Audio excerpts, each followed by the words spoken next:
మీరు రావాలా డాక్టర్ గారు, మీరు వచ్చి చూడాలండి. సరే సరే వస్తాను. ఇంతగా ఆయన ప్రాబ్లం ఏంటి? ఇలా అంత బాగానే ఉంటాడు డాక్టర్ గారు. ఇంకేంటమ్మా ప్రాబ్లం? అంత బాగానే ఉంటాడు, కానీ తాను ఆవు అనుకుంటూ ఉంటాడు. ఏంటి, ఏం ప్రాబ్లం ఇది? ఆవు అనుకుంటాడట.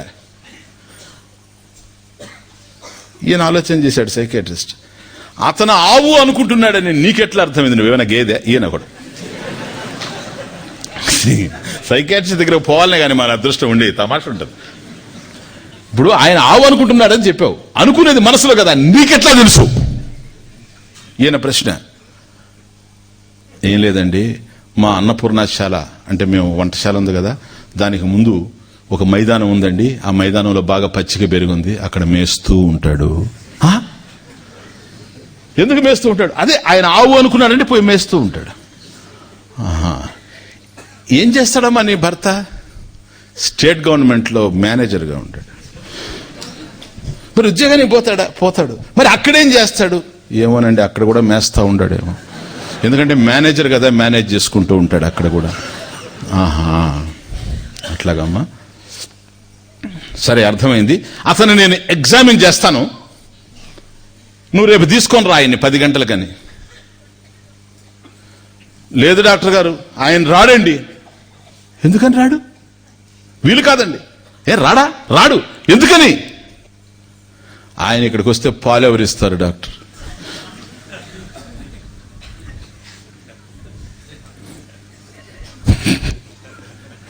ఆయన ఇక్కడ తీసుకొస్తే ఇంట్లో పాలు ఇచ్చేది ఎట్లా? ఇంట్లో పాలు కావాలి కదా, ఆవు ఉంటేనే కదా పాలు. ఇప్పుడు డాక్టర్కి అర్థమైంది. ఏమనంటే, ఎద్దు ఆవు కాదు. ఒరే మనం ఎద్దును ఆవు అనుకున్నాము, కాదు, ఆవు ఇంటి దగ్గర లేదు. ఎందుకంటే ఆయన ఆవు అనుకుంటూ ఉన్నాడు. ఎంతవరకు బాగుంది ఇప్పుడు చెప్పింది.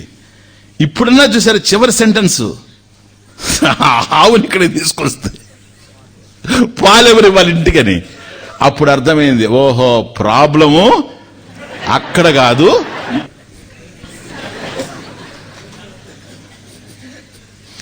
ఇప్పుడు అర్థమైంది డాక్టర్కి. ఎగ్జామిన్ చేయాల్సింది ఎవరిని? సరేనా? డాక్టర్కి అర్థమైంది. మీకు అర్థమైందా లేదా? మీకు అర్థం కాకపోతే ఎట్లా నవ్వుతారు మీరు? చూడండి, ఎందుకు చెప్పానంటే మన సబ్జెక్ట్కి దీనికి సంబంధం లేదు. సంబంధం లేకుండా నేను ఎప్పుడు జోక్ వేయను, మీకు తెలుసు. నేను ఒక జోక్ వేసినా, మీకు ఒక ఉదాహరణ చెప్పినా, ఒక కథ చెప్పినా అతికినట్టుంటుంది, మీకు బాగా తెలుసు. కానీ ఈరోజు చెప్పింది మాత్రం సంబంధం లేదు. ఊరికే జోక్ వేయాలనుకున్నాను, వేశాను. ఎందుకో తెలుసా? నేను జోక్ వేస్తాను, మీరు నవ్వారా లేదా ఇప్పుడు మీకు అర్థం కాగానే? జోక్ వెయ్యగానే నవ్వితేనే అది జోక్.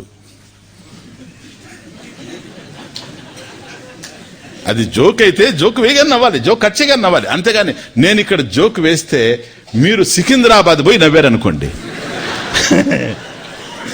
అప్పుడు మాత్రం మీరు నవ్వింది ఈ జోక్ కాదు, ఇంకో జోక్ అయి ఉంటుంది అది.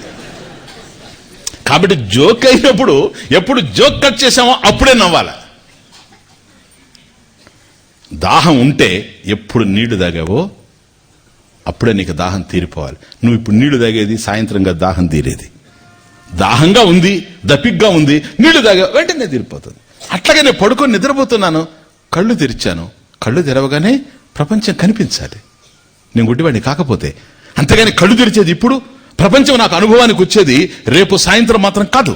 కనుక జోక్ అప్పుడే నవ్వును కలిగిస్తుంది, దాహం వెంటనే దప్పికను తీరుస్తుంది, కళ్ళు తెరవగానే దృశ్య ప్రపంచం కనిపిస్తుంది. గురువు బోధించగానే వెంటనే జ్ఞానం కలుగుతుంది, అంతే.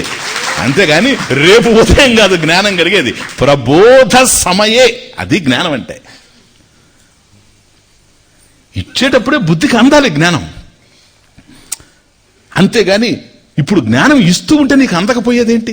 ఎట్లా అందకుండా పోతుంది జ్ఞానం అనేటువంటిది? ఒక బుద్ధి నుండి ఒక బుద్ధికి అందాలి. దీపాన్ని దీపంతో వెలిగిస్తున్నావు, ఈ దీపంతో ఇంకొక దీపాన్ని వెలిగించావు, వెంటనే వెలుగుతుంది. అంతేగాని ఇది వెలిగించిన తర్వాత రేపు సాయంత్రం కాదు అది వెలిగేది. అర్థమవుతుంది?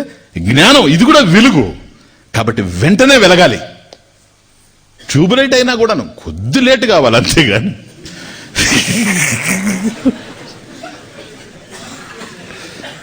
కనుక ఈ విధమైనటువంటి జ్ఞానం, గురువు అందించేటువంటి జ్ఞానం మన బుద్ధిలో సుస్థిరంగా నిలవాలి. కానీ అలా నిలవడం లేదు అని అంటే ఇక్కడ ఆలోచన కదులుతూ ఉంది. ఎందుకని జ్ఞానం నిలవడం లేదు? కారణం ఏంటి? ప్రమాణం వచ్చేటప్పుడు కళ్ళు ఉన్నాయి, దృశ్యాలు కనపడుతూ ఉన్నాయి. ఎందుకంటే ప్రమాణం ఉంది గనక. దృశ్యానికి కన్ను ప్రమాణం గనక కంటితో నేను చూస్తున్నా, దృశ్యాలు కనపడుతూ ఉన్నాయి. కానీ జ్ఞానం ప్రమాణం గురువిచ్చేటప్పుడు ఎందుకు కలగడం లేదు? ఇదిగో ఇవి కారణం.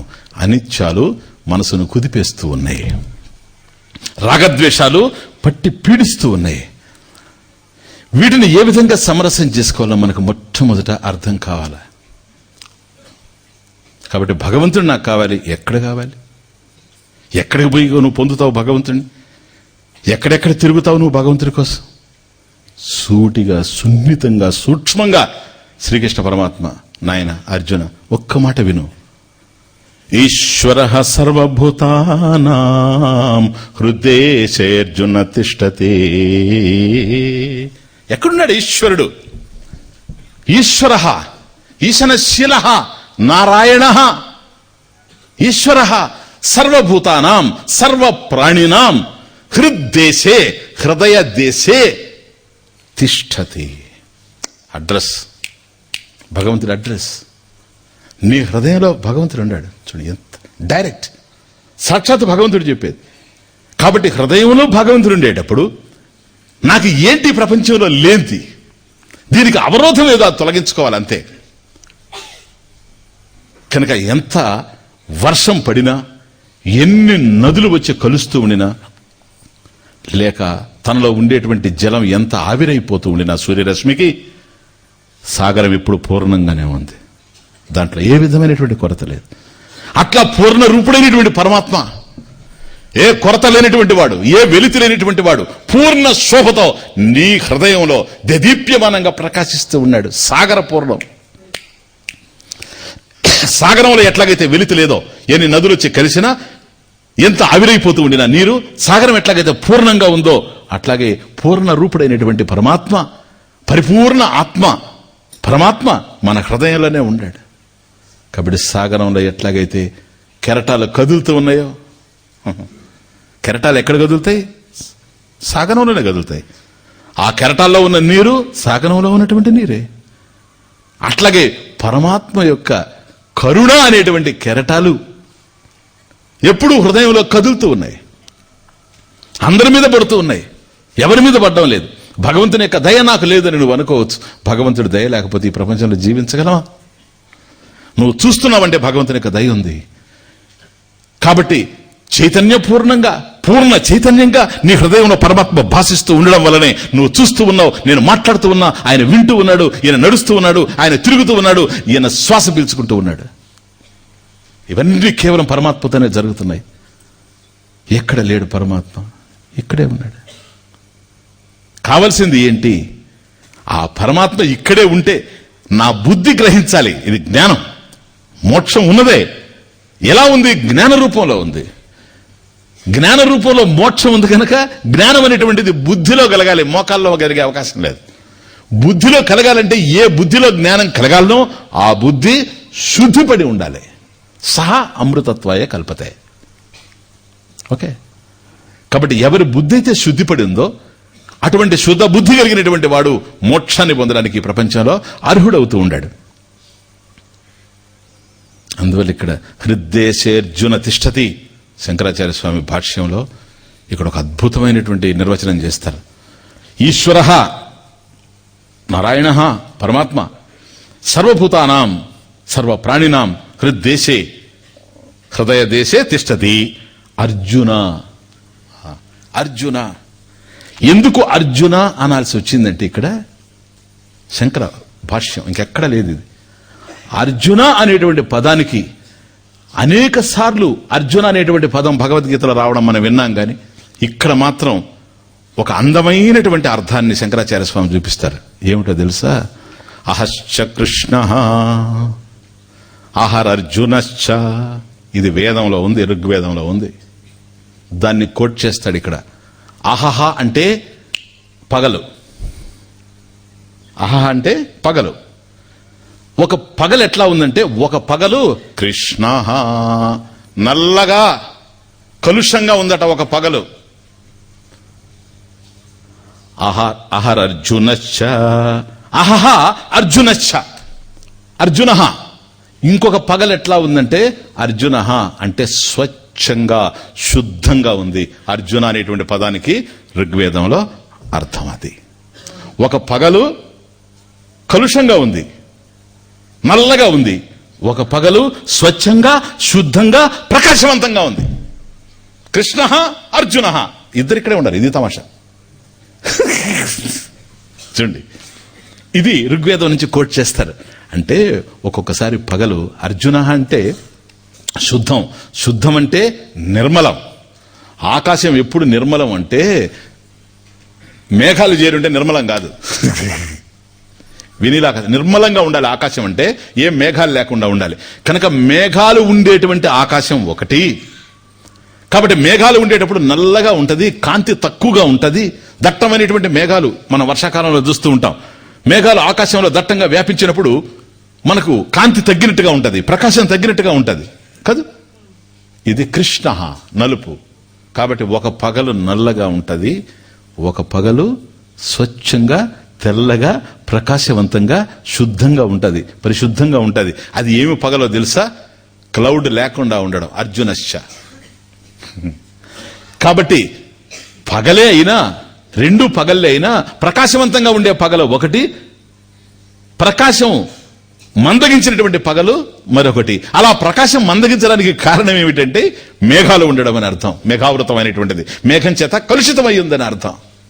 కాబట్టి ఎవరిలో అయితే ఈ అజ్ఞాన మేఘాలు ఉన్నాయో, రాగద్వేషాలు ఉన్నాయో, అటువంటి వాడు కాకుండా అర్జున, ఇక్కడ ప్రత్యేకించి అర్జున అనడానికి కారణం ఏమిటంటే నాయన శుద్ధంగా ఉండాలి. ఏది? ఈశ్వర సర్వభూతానాం హృద్దేశే తిష్టతి, హృదయ దేశే తిష్టతి.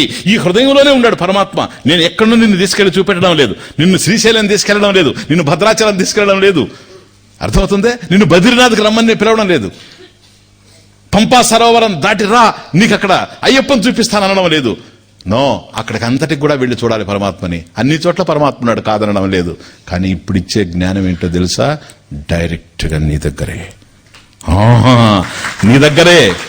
నేను ఇచ్చే జ్ఞానం నువ్వు ఎక్కడో కాదు, ఇక్కడే ఇక్కడే ఇక్కడే. అందుకని హృద్దేశే హృదయ దేశే తిష్టతి, నీ హృదయ స్థానంలోనే ఉన్నాడు. దేర్ఫోర్ తస్మాత్ అర్జున అంటే శుద్ధ బుద్ధి కలిగిన వాడా, పరిశుద్ధమైనటువంటి అంతఃకరణ కలిగిన వాడా, నిర్మలమైనటువంటి బుద్ధి కలిగిన వాడా అర్జున శబ్దం ఇక్కడ. ఇది ఋగ్వేద ప్రమాణం. అహహ కృష్ణశ్చ అహహ అర్జునశ్చ. ఒక పగలు ప్రకాశవంతంగా, ఒక పగలు ప్రకాశహీనంగా ఉంది. కాబట్టి ప్రకాశవంతంగా ఉండేటువంటి పగలు ఏదో దాని పేరు అర్జున. ఎప్పుడు ప్రకాశవంతం? మేఘం లేకుండా ఉంటే. కాబట్టి ఎప్పుడైతే ఈ అజ్ఞానం అనేటువంటి మేఘం లేకుండా ఉంటుందో, రాగద్వేషాలు లేకుండా ఉంటాయో, అనిత్యమైనటువంటి మేఘం, ఇది కరెక్ట్. అనిత్యాలు ఏవైతే ఉన్నాయో, ఈ అనిత్యాలనేటువంటి మేఘాలు దట్టంగా వ్యాపించినప్పుడు, ఇది కృష్ణ నల్లగా కలుషంగా ఉంది. అట్లా కాకుండా అర్జున శుద్ధంగా ఉండాలి. శుద్ధంగా ఉంటేనే అర్థమవుతుంది. కాబట్టి ఈశ్వర సర్వభూతానాం హృద్దేశే తిష్టతి, నీ హృదయంలో పరమాత్మ ఉండాలనేటువంటి జ్ఞానాన్ని నేను అందిస్తూ ఉంటే, ఈ జ్ఞానాన్ని నీవు పొందాలంటే శుద్ధ బుద్ధి కలిగిన వాడివై ఉండాలి, బుద్ధి శుద్ధిపడి ఉండాలి. ఏది వచ్చినా ఏది పోయినా నీవు చెదరకుండా ఉండాలి. ఏవి నీకున్నవా ఉన్నాయి, ఉండనివ్వండి, పోతున్నాయా పోనివ్వండి. ఎందుకని? పోవడానికి వచ్చినవి గనక ఉండమన్నా ఉండవు. ఉండడానికి ఏవైతే ఉన్నాయో అవి పొమ్మన్నా పో. ఈ రెండిటి మధ్యలో నీ మనసు ఎలా ఉంది అనేది ప్రధానమైనటువంటి విషయం. ప్లీజ్. కాబట్టి భగవాన్ అన్నీ నా జీవితంలో చేస్తాను అని చెప్పలేను. అర్జున నువ్వు కూడా అంతే నాయనా. ఇప్పుడు అంటున్నావు, నేను అందుకనే భగవద్గీత చెప్పాల్సి వచ్చింది నీకు. కిమ్నో రాజ్యన గోవింద, నాకెందుకు రాజ్య సుఖం అని నువ్వు కదిలి వెళ్ళిపోతానంటుంటే అప్పుడు మాట్లాడాల్సి వచ్చింది. భైక్ష్యమపీహ లోకే, ఈ లోకంలో భిక్షమెత్తుకొని బ్రతకడం మంచిదని నువ్వు అన్నప్పుడు ఇంక నేను మాట్లాడాల్సి వచ్చింది, భగవద్గీత చెప్పాల్సి వచ్చింది నీకు. ఎందుకని అంటే ఈ మాటలన్నీ మాట్లాడినంత మాత్రాన యుద్ధం చేయకుండా యుద్ధాన్ని నివారించి నువ్వు దూరంగా పోగలవు అనుకుంటూ ఉన్నావా? ఇంపాసిబుల్. యుద్ధాన్ని గనక నివారించేటట్లయితే అసలు యుద్ధానికి వచ్చుండేవాడివే కాదు సార్. వినండి సార్, యుద్ధం ముందే నివారించేసి ఉండేవాడివి. అయ్యా దుర్యోధన, మేము యుద్ధానికి రామంటే ఆయన వస్తాడా? ఎవరితో చేస్తాడు? సుందర చైతన్యంతో చేస్తాడు. ఎవరితో చేసేది? నువ్వు వస్తేనే కదా చేశాడు. కాబట్టి యుద్ధం అవసరం లేదనే నీ అభిప్రాయం గనక అయితే యుద్ధానికి రాకుండా పోయి ఉంటే ఉండేది. అది నువ్వు నివారించలేకపోయినావు. నీకు అర్థమైందే? ఇదిగో ఇక్కడ నియతి, ధర్మం ఉంది. ఇది అర్థం చేసుకోవాల్సింది నువ్వు. ఏవి ఉన్నవి ఏవి పోయినవని కాదు. నీ వల్ల కాదు, నా వల్ల కూడా కాలేదు. నా కథ చూడు. నువ్వు పంపిస్తే నేను రాయబారంకి వెళ్ళి గోడ దూకొచ్చాను వాడు చేసిన పనికి. ఉప్పు అమ్ముకోవచ్చని వచ్చేసాను. కనుక నా వల్ల కాలేదు, నీ వల్ల కాలేదు. పిచ్చివాడ, ఈ ప్రపంచంలో అన్నీ నేను చేస్తాను అని నువ్వు ఊరేగితే నీకు సుఖం మిగలదు. ఈ ప్రపంచంలో ఆనందం మిగిలేందుకు అవకాశమే లేదు. ఎందుకో తెలుసా? నీతో పాటుగా ప్రారంధం కూడా ఉందయ్యా. గతంలో ఉపన్యాసాల్లో చెప్పలా? నువ్వు ఒక్కడవే పుట్టలేదు, నీతో పాటుగా ప్రారంధం కూడా పుట్టింది. అన్నీ నువ్వే చేయలేవు. నిజం చెప్పాలంటే ఎక్కువగా పరమాత్మే చేస్తూ ఉండాడు. కారణం మన ప్రారంధాన్ని అనుసరించి అన్నీ వస్తున్నాయి ఈ ప్రపంచంలో. కేవలం పోగొట్టుకోవాలనుకున్నంత మాత్రాన పోవు. వాటిని అర్థం చేసుకుంటూ ఉండాలి. సుఖ దుఃఖాలున్నాయి. దేనికి? వాటిని నివారించడం కోసం కాదు, అర్థం చేసుకోవడం కోసం. ఎవరి వల్ల కలుగుతుంది నీకు సుఖం? ఎవరి వల్ల కలుగుతుంది నీకు దుఃఖం? నీ కూడా ఎవరైతే ఉండారో వాళ్ళు, అవి ఏంటవి? వాళ్ళ వల్ల నీకు సుఖం వస్తుందే, అయితే వాళ్ళ వల్ల ఇతరులకు దుఃఖం వస్తుంది. వాళ్ళ వల్ల నీకు దుఃఖమా, అయితే మరొకరు సుఖం కలుగుతూ ఉంది. కాబట్టి ఎవరి మధ్య నువ్వు హాయిగా ఉండలేకపోతూ ఉన్నావో, వీళ్ళు ఉండడం వల్లనే నాకు దుఃఖం కలుగుతుందని చెబుతూ ఉన్నావో, అటువంటి వ్యక్తుల వల్ల ఇతరులకి సుఖం కలుగుతుంది. ఈ ప్రపంచంలో అర్థం చేసుకో. కాబట్టి సుఖ దుఃఖాలని మనోకల్పితాలు. అందుకనే భ్రాంతులు అంటున్నాను నేను. అవన్నీ అనిత్యాలు అంటున్నాను. వాటి మధ్య నువ్వు కదిలిపోతే మాత్రం ఏమి సాధించలేవు ఈ ప్రపంచంలో. కనుక ఈ స్థితిని అర్థం చేసుకొని ఏదైతే నీ కోసం ఉందో అది పోదు. ఇది నీ ప్రారంధం. ఈ ప్రారంధాన్ని నీకు అందించేవాడు కూడా పరమాత్మే. ఎందుకని? అది ధర్మం. నువ్వు గతంలో ఏ కర్మ చేశావో దానికి సంబంధించిన ఫలితం నీకు అందాలి. ఇది నియతి, ఆర్డర్. ఈ ఆర్డర్, ఈ నియతి రూపంలో ఉండేది ఎవరు? నియంత ధర్మ రూపంలో ఉన్నవాడు పరమాత్మే. పరమాత్మ ధర్మ రూపంలో ఉన్నాడు గనక ఏదందినా ప్రసాదమే. ఏదందినా ప్రసాదమే. ప్రసాదోస్తు ప్రసన్నత. అమరసింహుడు అమరకోశంలో ప్రసాదము ప్రసన్నత రెండు ఒకటేనన్నాడు. రెండు సేమ్ పర్యాయ పదాలు అన్నాడు. కాబట్టి ఏదైతే నీకు ప్రశాంతతనిస్తుందో అది ప్రసాదం అంటే. కాబట్టి రాగద్వేషాలు కుదుపుతూ ఉంటే ప్రసాదంతో ఉండలేవు నువ్వు. రాగద్వేష వియుక్త ఇస్తూ విషయాన్ ఇంద్రియై చరన్ ఆత్మవశై విధేయాత్మ ప్రసాదం అధిగచ్చతి అర్జున. కాబట్టి ఈ రాగద్వేషాలు ఎవడైతే వాటిని తటస్థపరిచి విషయ ప్రపంచంలో తిరుగుతూ ఉండినా ఇవి నాకు కావాలి, అవి నాకు పోవాలి అనేటువంటి ఆలోచన లేకుండా. ఎందుకని? నువ్వు కావాలనుకున్నంత మాత్రాన లేనివి రావు, నువ్వు పోవాలనుకున్నంత మాత్రాన ఉన్నవి పోవు. అండర్స్టాండ్? వీటి మధ్యలో నువ్వు ఆనందంగా ఉండాలి.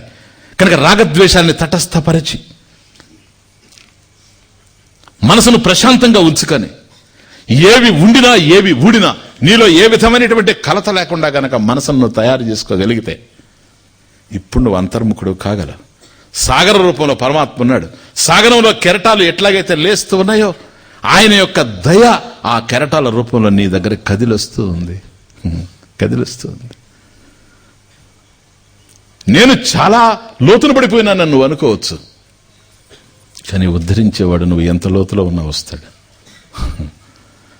బావిలో గనక ఒక వస్తువు పడిపోతే అది పూడికకి వెళ్ళినా మనం దాన్ని తీయాలి అని అనుకొని తాడుకు గాలం గట్టి గనక వదిలితే అది కేవలం పైన కాదు తిరిగేది, ఆ బావిలో నీళ్ల మీద కాదు తిరిగేది, అది లోపలికి పోతుంది. ఎంతవరకు పోతుంది?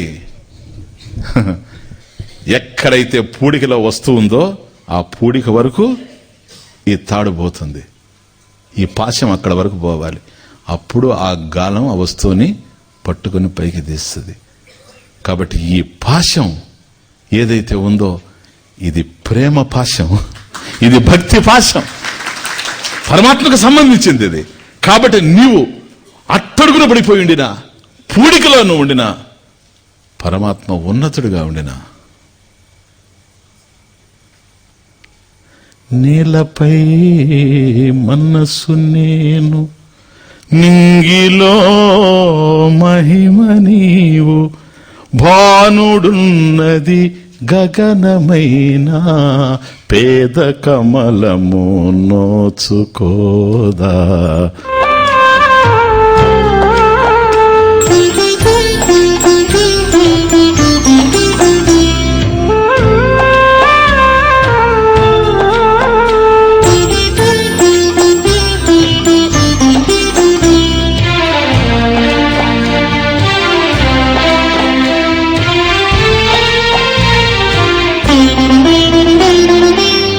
నీలపై మనసు నేను, నింగిలో మహిమ నీవు, నీలపై మనసు నేను, నింగిలో మహిమ నీవు, భానుడున్నది గగనమైన, పేద కమలము నోచుకోదా. పాడినా నీ పాటలే, మాట్లాడినా నీ మాటలే, పాడినా నీ పాటలే. భగవాన్, నువ్వు ఎంత ఎత్తులో ఉండవో, నేను ఎంత కిందనున్నాను.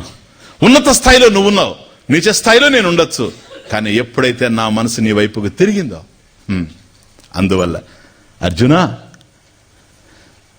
ఈశ్వర సర్వభూతానాం హృదయసేర్జున తిష్టతి. తర్వాత ఏంటి భగవంతుడు చెప్పింది?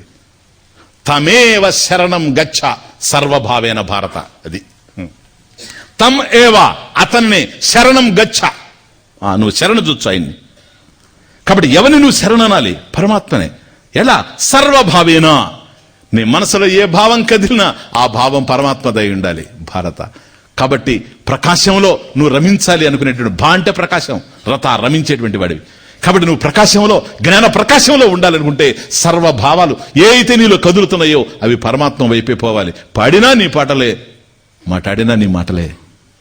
నువ్వు ఎక్కడున్నావు నాకు అనవసరం. ఇదిగో నేను బావిలో పూడిక దగ్గర ఉంది వస్తువు, కానీ ఆ గాలం మాత్రం పాశాన్ని వేసుకొని, ప్రేమ పాశాన్ని వేసుకొని దాని దగ్గరకు వచ్చి ఎట్లాగైతే తీసుకొని పోతూ ఉందో అట్లాగే నేను ఎక్కడ ఉన్నా కూడాను నువ్వు వస్తావు. లేకపోతే నువ్వు కృష్ణుడిగా ఎందుకు అవతరించావు? నువ్వు రాముడిగా ఎందుకు అవతరించావు? ఎక్కడెక్కడో అరణ్యాల్లో ఉండేటువంటి, దండకారణ్యంలో ఉండేటువంటి మహర్షులంతా కూడా ఉద్ధరించడానికి కాలినడకన నువ్వు అరణ్యానికి ఎందుకు వెళ్ళావు రామా? ఇది పాశం, ఇది ప్రేమ పాశం, ఇది జ్ఞాన పాశం, ఇది భక్తి పాశం. ఇది నిన్ను నన్ను ముడేస్తుంది. ఇది నాకు తెలుసు ఈ అవగాహనతో. కాబట్టి పరమాత్మ ప్రారంధవశాత్తు మనకు అందిస్తూ ఉన్నాడు గనక ఇది మన ప్రారంధమే, మనం చేసుకున్నదే. గతంలో మనం చూసిందే ఈరోజు మన అనుభవాలు, గతంలో మనం తిన్నదే ఈరోజు మన శరీరం, గతంలో మనం చేసిన కర్మలే ఈరోజు మనకు అందుతున్నటువంటి ప్రారంధం ప్రసాద రూపంలో. అంగీకరించడమే, యాక్సెప్ట్ చేయడమే ప్రసాదం కాదు, దివ్యంగా అందుకోవడమే. కాబట్టి రాగద్వేషాన్ని తటస్థం చేసుకుంటూ, అహంకారం లేకుండా, సోమరితనాన్ని వదిలిపెట్టి మనస్సులో ఎప్పుడు కూడాను పరమాత్మకు సంబంధించినటువంటి భావాల్ని కదిలిస్తూ ఉండాలి. కాబట్టి ఎప్పుడు నామసుమాలతో హృదయ సీమను అలంకరించాలి. అందుకనే ఓం నమో భగవతే వాసుదేవాయ, ఓం నమో భగవతే వాసుదేవ. ఎందుకని? రెండో ఆలోచన నీకు వచ్చేందుకు అవకాశం లేదు ప్రపంచానికి సంబంధించి. నువ్వు ఎంతసేపు చెప్పినా నామసుమాలే. కాబట్టి నామ కుసుమాలతో ఆ హృదయ సీమను అలంకరించాలి నువ్వు. ఎందుకని? జ్ఞానం రావాలి, పరమాత్మ రావాలి. కాబట్టి నామసుమాలతో దాన్ని అలంకరించాలి. ధ్యానం మల్లెలు పరవాలి ఆ బెడ్ మీద, నిరంతరం ధ్యానం మల్లెలు పరవాలి. అక్కడ పూజా పారిజాతాలతో దాన్ని నింపేయాలి. ఇదే గనక జరిగితే ఆదిశేషుడి మీద ఎట్లా పవళించాడో నారాయణుడు, నీ హృదయంలో అలా పవళిస్తాడు. అర్జున, నీ హృదయంలో అలా పవళిస్తాడు. హృద్దేశే అర్జున తిష్టతి. ఇప్పుడు నువ్వు చేయాల్సిందేంటి? ఎక్కడికో నువ్వు వెళ్లాల్సిన అవసరం లే. నీ హృదయంలోనే పరమాత్మ. భక్తితో ఉంటే ఉండు, ధ్యానంతో ఉంటే ఉండు, జపంతో ఉంటే ఉండు, పూజతో ఉంటే ఉండు. ఆత్మ సంస్థం మనః కృత్వా న కించిదపి చింతయేత్. ఒక్కసారి 18వ అధ్యాయం నుంచి 6వ అధ్యాయంకి వచ్చాం. ఇదిగో ఈ విధంగా అలంకరించుకున్నావు నీ హృదయ సీమని. ఈ పడక మీదకి పరమాత్మను రమ్మంటూ ఉన్నావు. నువ్వే ఆదిశేషుడిగా తయారైపోయినావు. నీ హృదయం ఒక పాల సముద్రంగా తయారైపోయింది. హృద్దేశే హృదయ దేశే అర్జున ఈశ్వరః నారాయణః తిష్టతి కదూ. ఇప్పుడు నీ హృదయ సీమలో పరమాత్మ పవళించబోతాడు. ఎట్లా ఉంది ఇది? సర్వభావేన. ఇంకొక రకమైనటువంటిది. నకించిదపి చింతయేత్ మనః ఆత్మ సంస్థం కృత్వా. ఆత్మ సంస్థం మనః ఆత్మ సంస్థం కృత్వా న కించిదపి చింతయేత్. కించిదపి చింతయేత్ నా. కాబట్టి నీ మనసుని హృదయస్థానంలోకి తీసుకొని వచ్చి ఇక్కడే పరమాత్మ ఉన్నాడు గనక, ఎక్కడో కాదు గనక ఇది ధ్యానం. హృదయస్థానంలోకి తీసుకొచ్చి న కించిదపి చింతయేత్. కించిదపి ఏ విషయాన్ని కొద్దిగా కూడా చింతయేత్ నా, మరొక దాన్ని చింతించకుండా మనసుని కేవలం ఎందు నిలపడ. ఆత్మస్థం మనః కృత్వ. కాబట్టి మనసుని తీసుకొచ్చి హృదయ స్థానంలో ఉంచి. ఎందుకని? నువ్వే అక్కడ పారిజాతాలు చల్లితివే, నువ్వే మల్లెలు చల్లితివే. అంత చక్కగా పడకను తయారు చేసి పరమాత్మ వచ్చి పవళించే సమయంలో నువ్వు పక్కింట్లో పోయి మాట్లాడుతుంటే నకించిదపి చింతయేత్. ఇంకొక దానిని ఆలోచించబాకు. నువ్వు ఎదురు చూసిన క్షణం నీకు ఎదలో వచ్చి నిలిచింది. నీ హృదయంలో పరమాత్మ ఉన్నాడు. ఇప్పుడు పడిపోయింది. ఇప్పుడు ఏమీ లేదు, హృదయంలో పరమాత్మే. ఆయన దయ నీ మీద పడింది. అందువల్ల హృదయంలో ఏమీ లేదు, పరమాత్మే ఉన్నాడు. హృదయము. హృ మొదటి అక్షరం, ము చివరి అక్షరం, మధ్యలో ఏముందో చూడండి, 2 అక్షరాలు. హృదయము. హృదయం మధ్యలో ఏముంది? దయ. దయ రూపంలో పరమాత్మ వచ్చి నిలిచిపోయినాడు. నకించిదపి చింతయేత్. కనుక ధ్యానం ఏమిటో కాదు, ఏదో కాదు, బయటెక్కడికి పోకుండా లోపల మేలుకొని ఉండడమే ధ్యానం. బయటికి పోకుండా అంటే నా ఉద్దేశం ఏంటంటే లోపల నిద్రపోతావు ధ్యానం అని. అందువల్ల బయటికి మనసు వెళ్లకుండా హృదయంలో మేలుకొని గనక పరమాత్మతో కలిసి ఉంటే ఇది ధ్యానం. నకించిదపి చింతయేత్. ఇప్పుడు నీ హృదయంలో ఎక్కడో ఎవరుండారు? అలా ఉన్నాడు అనుకోండి పరమాత్మ. ఇప్పుడు పో, ఎక్కడికి పోతావు? తల్లి కూడా బిడ్డని ఎత్తుకొని ఉందనుకోండి, ఒళ్ళో కూర్చొని పెట్టుకొని. ఇప్పుడు ఆమె లేచిపోమనండి,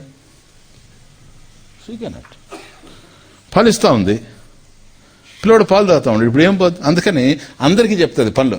నువ్వు ఆ పని చెయ్యి, రే అట్లా పో అత్త. తాను మాత్రం కదలు దొత్త. ఎందుకో తెలుసా? ఇక్కడ ఉన్నాడు కదా.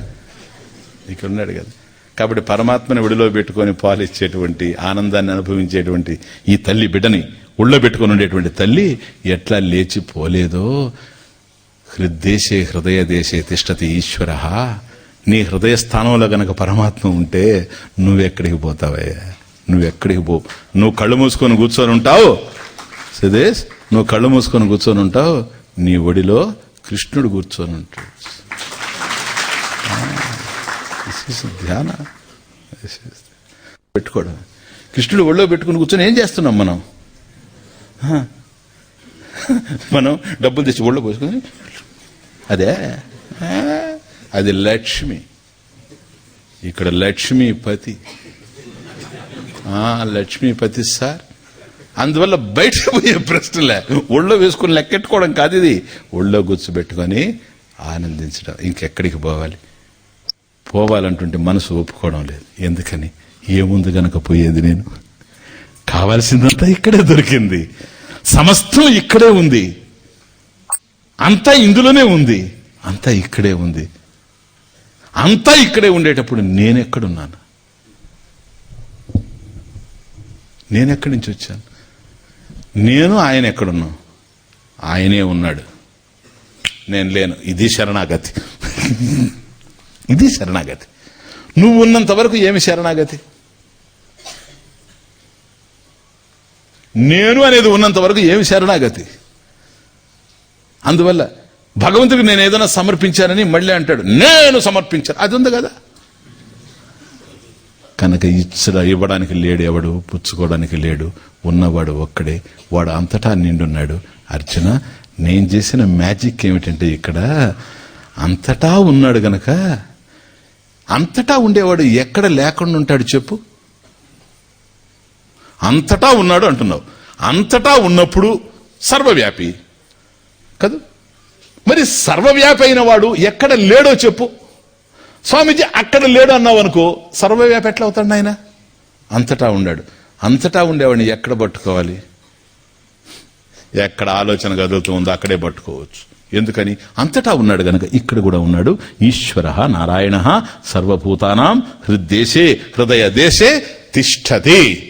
పరిపూర్ణంగా ఇక్కడే ఉన్నాడు. నువ్వు ఎక్కడికి వెళ్లాల్సినటువంటి అవసరం లేదు. ఇటువంటి జ్ఞానాన్ని నువ్వు ఏమీ చేయని అవసరం లేకుండా పరమాత్మను తీసుకొని వచ్చి నీ హృదయంలో పెడతాడు గురువు. ఎందుకని తెలుసా? లేనివాడైతే ఆయన తీసుకొచ్చి పెట్టినా చుట్టంలాగా ఈయన వెళ్తాడు. మళ్ళీ ఉన్నవాడే గనక, ఉండి తెలియని వాడే గనక, ఉండి తెలియకుండా ఉన్నవాడిని ఉన్నట్టు తెలిపేవాడు గురువునైనా, అంతే, ఇంకేం లేదు. కాబట్టి ఉన్నది ఉన్నట్లు తెలియకపోతూ ఉంటే, ఉన్నది ఉన్నట్లుగా తెలియాలి అనుకునేటప్పుడు తెలియజేసేవాడు ఉండి, తెలుసుకునేవాడివి నీ ఉంటే, నీ గనక ఆసక్తి ఉంటే, తెలుసుకోవాలని ఆసక్తి నీకు ఉన్నప్పుడు ఈ ప్రపంచంలో జ్ఞానం కలగకుండా నిన్ను నిరోధించే శక్తి ప్రపంచంలో బ్రహ్మదేవుడికి కూడా లేదు. Take it for granted. బ్రహ్మదేవుడికి కూడా లేదు. దీని విషయంలో పూర్ణ విశ్వాసం కావాలి. అకుంఠితమైనటువంటి జ్ఞానపూరితమైనటువంటి విశ్వాసం కావాలి. ఇది తరించే ఉపాయం ఇది. కనుక ఏవైతే మనల్ని అడ్డుగోడలుగా మనకు నిలబడి ఉన్నాయో, అవరోధాలుగా నిలబడి ఉన్నాయో, ఆ అనిత్యమైనటువంటి సుఖ దుఃఖాలు ఏవైతే ఉన్నాయో వాటిని తొలగించుకునే ప్రయత్నం చేయొద్దు. బాగా వినండి, వాటిని తొలగించుకునే ప్రయత్నం చేయొద్దు. ఎందుకని? అవి అనిత్యాలైనప్పుడు వాటిని తొలగించుకోవాల్సిన అవసరం లేదు. అర్థం చేసుకుంటే సరిపోద్ది. ఓహో, ఇవి ఇలా ఉంటాయి, వీటి మధ్యలోనే నేను ఉండాలి. అవి ఎప్పుడు ఉంటాయని చెప్పడానికి కూడా లేదు. ఎందుకని? ఎన్నో వస్తాయి, ఎన్నో పోతాయి. గతంలో ఎన్నో ఉన్నాయి, ఎన్నో పోయినాయి. ఇవన్నీ ఉన్నవి పోయేందుకే ఉన్నాయి గనక ఏదైతే పోకుండా ఉంటుందో, స్థిరంగా ఉంటుందో, నిత్యమై ఉంటుందో దానినే నేను పట్టుకోవాలనేటువంటి జ్ఞానం గనక మనలో కలిగితే, ఈ మాత్రం గనక కలిగింది అంటే అక్కడి నుంచి పరాం శాంతిం, ఆ పరిపూర్ణమైనటువంటి శాంతిని స్థానం ప్రాప్స్యసి శాశ్వతం, శాశ్వతమైనటువంటి స్థానాన్ని, ఉత్తమమైనటువంటి ఆ పరమైనటువంటి శాంతిని, అంటే కారిపోయినటువంటి శాంతి, మారిపోయినటువంటి కాంతి జీవితంలో నిండిపోతుంది గనక అర్జున, గురువు ఇచ్చేటువంటి జ్ఞానం నీలో, నీ బుద్ధిలో స్థిరంగా నిలవాలి. ఇది ప్రమాణం, శాస్త్ర ప్రమాణం. ప్రమాణం ఉండేటప్పుడు ప్రమగలకుండా పోయే అవకాశం లేదు. ప్రమాకరణం ప్రమాణం. అయినా గురువు జ్ఞానం ఇస్తూ ఉండినా నిలవడం లేదు అంటే అంతఃకరణలో ఉంది లోపం అంతా. దీనిని శుద్ధి చేసుకోవాలి. కనుక నామసుమాల్ని ఎక్కువగా పరుచుకుంటూ పోనాయన, నిరంతరం భగవన్నామం చేసుకుంటూ పో. ఎందుకని? భగవన్నామం చేశావనుకో తర్వాత ఉండేది కూడా భగవన్నామమే. తర్వాత ఏమిటి ఆలోచన? భగవన్నామమే. తర్వాత ఏమిటి ఆలోచన? భగవన్నామమే. కనుక నువ్వు నామం చేసినంత వరకు భగవంతుడే ఉండాడు. అందుకని విష్ణు సహస్రనామం, 1000 నామాలు. దేనికి? ఒక నామం చాలు తరించడానికి. ఒక్క నామం చాలు. విశ్వం అయిపోయింది, విష్ణు అయిపోయింది, వ్యాపనశీల. కానీ ఇన్ని నామాలు ఎందుకో తెలుసా? మళ్ళీ మనసు అటు ఇటు పోకుండా నకించిదపి చింతయేత్. కాబట్టి ఎటైనా పరమాత్మ మీదనే తిరుగుతూ ఉండాలి. ఇది ధ్యానం. కాబట్టి ధ్యానం, జపము, పూజ నువ్వు ఏదైనా చేసుకో, కానీ నీ హృదయంలో ఉండేటువంటి పరమాత్మకి మనసు దూరంగా పరిగెత్తకుండా నిరంతరం అక్కడ ఉండేటట్టు చూసుకో. అలా ఉండకపోతే ఏ రాగద్వేషాలు నిన్ను పట్టి పీడిస్తూ ఉన్నాయో, లాగేస్తూ ఉన్నాయో, పరమాత్మ నుంచి నిన్ను దూరంగా తీసుకుపోవడానికి ప్రయత్నం చేస్తున్నాయో వాటిని అర్థం చేసుకొని వాటిని దూరం చేయని అవసరం లేదు, మనసులో దూరం చేసుకుంటే సరిపోతుంది. దీనికి కావాల్సింది అవగాహన ఒకటే. అవగాహనతో బుద్ధి శుద్ధి పడుతుంది, సాధనల వల్ల బుద్ధి శుద్ధి పడుతుంది. శుద్ధి పడినటువంటి బుద్ధిలో శుద్ధాత్మ ఎలా దివ్యంగా ప్రకాశిస్తూ ఉందో గురు బోధతో నువ్వు గ్రహిస్తావు. ఓం స్వస్తి ప్రజాభ్యః పరిపాలయంతాం న్యాయేన మార్గేణ మహిం మహిషాః గోబ్రాహ్మణేభ్యః శుభమస్తు నిత్యం లోకాః సమస్తాః సుఖినో భవంతు కాలే వర్షతు పర్జన్యః పృథివీ సస్యశాలినీ దేశోయం క్షోభరహితః బ్రాహ్మణాః సంతు నిర్భయాః. ఓం శాంతి శాంతి శాంతి. ఓం పూర్ణమదః పూర్ణమిదం పూర్ణాత్ పూర్ణముదచ్యతే పూర్ణస్య పూర్ణమాదాయ పూర్ణమేవావశిష్యతే. ఓం శాంతి శాంతి శాంతి.